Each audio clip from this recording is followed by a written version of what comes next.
I directly compare Dead Space to the Alien franchise, where Dead Space 1 is like Alien in that it's the closest thing to being actual survival horror.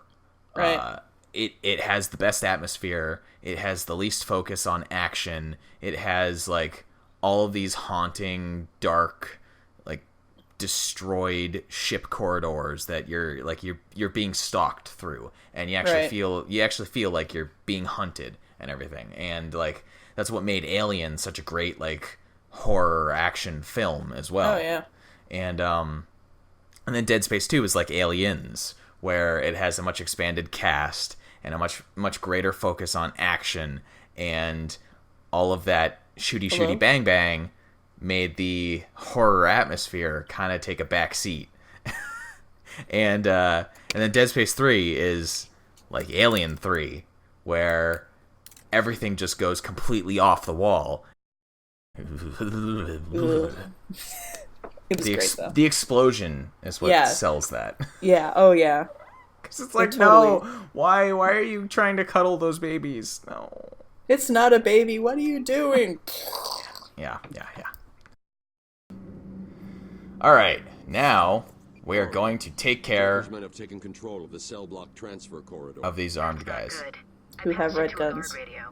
Yes. Yeah. So the detective mode in this game the Cowl's vision mode to isolate all henchmen. highlights henchmen who have guns. I need to be smart. Find a different way past them. And now we have gargoyles, so we can swing behind them. They will never see us coming. Never. I like hanging.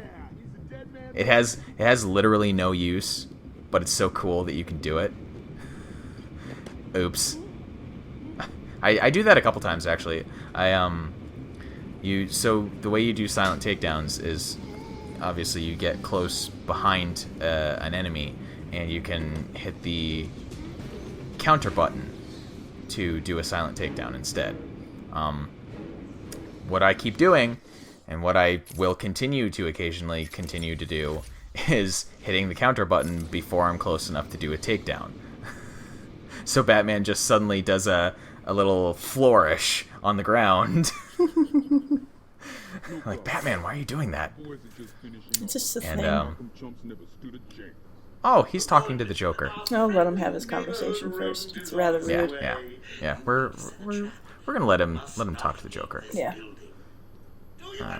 You understand me? Oh no. Oh no. You won't know. So you can actually let that conversation play out until the Joker stops talking to him.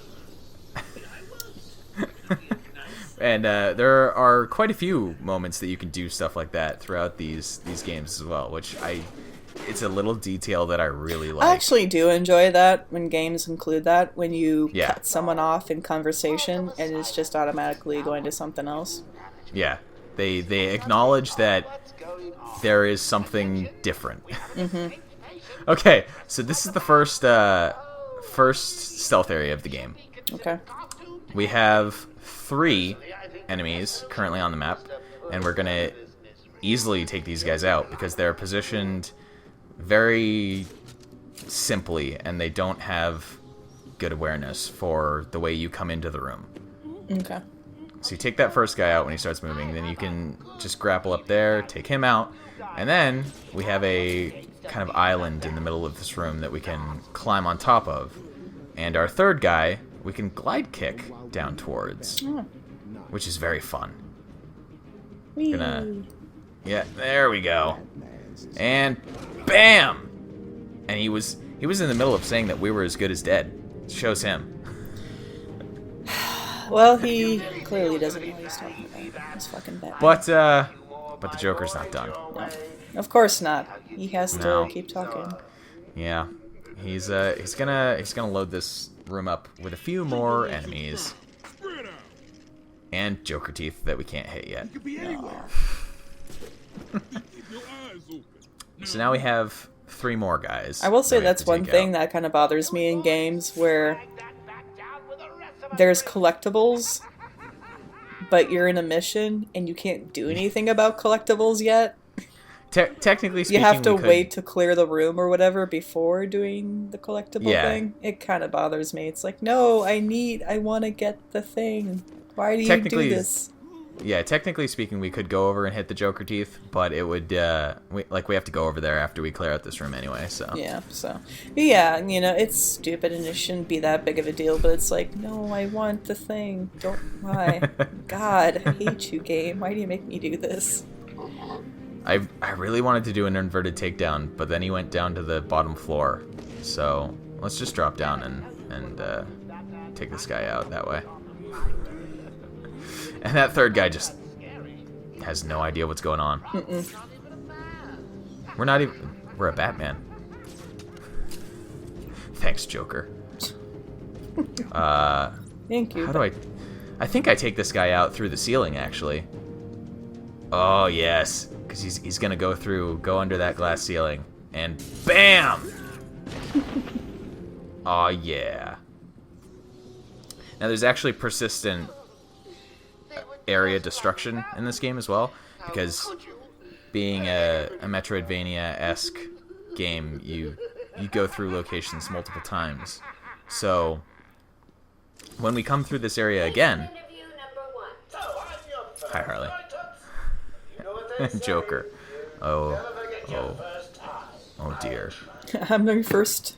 Oh God. Yeah, that's Harley getting into her psychologist position, talking to the Joker.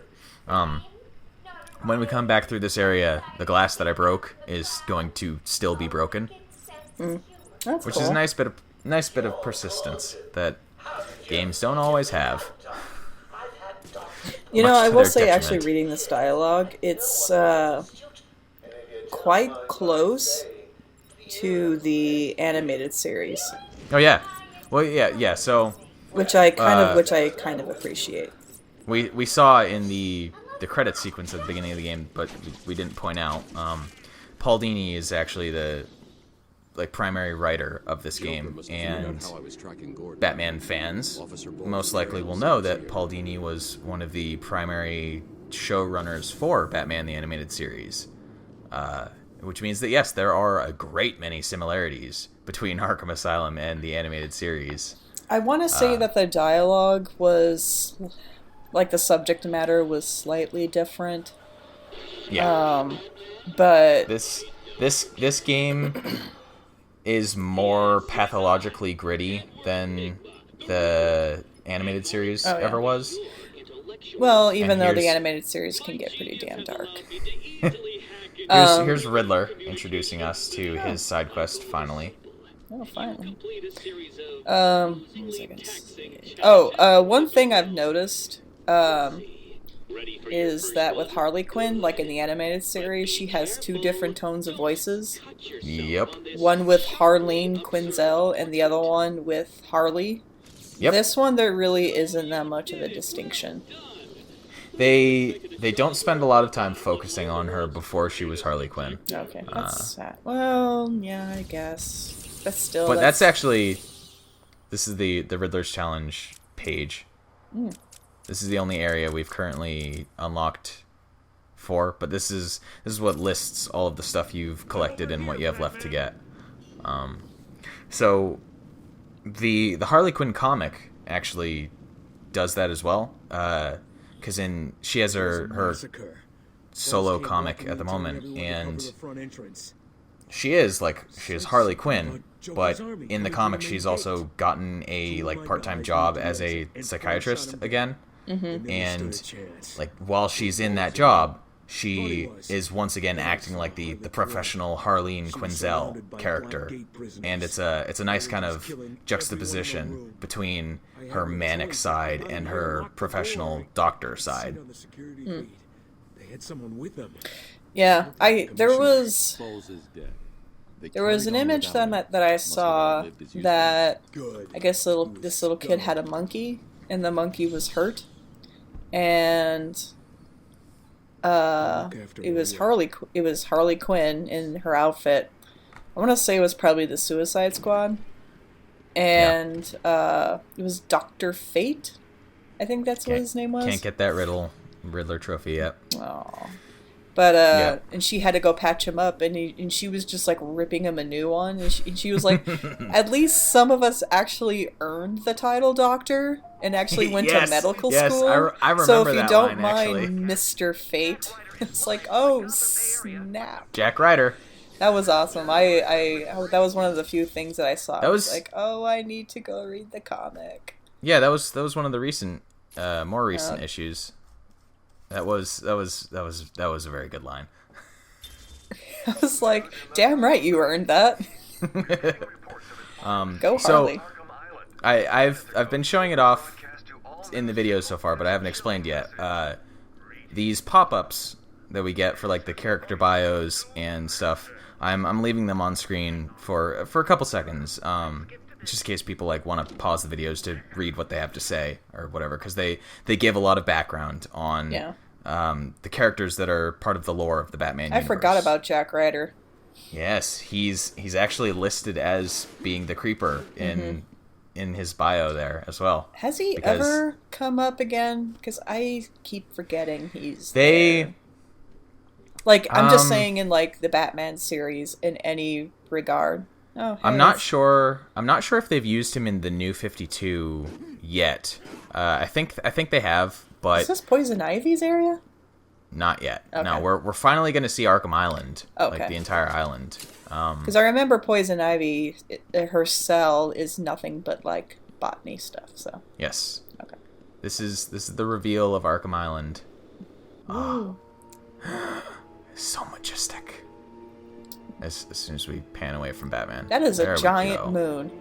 There. Oh yeah. It's like the moon in Bloodborne, huh? Yeah, no kidding. Except it's not red. But god awful white. Jack Ryder, he co-starred in the Outlaws, or not the Outlaws, the Outsiders comics. That here's a riddle. Don't get too full of yourself, Dark. The Wayne Enterprises building for Bruce Wayne's character bio. Oh hey.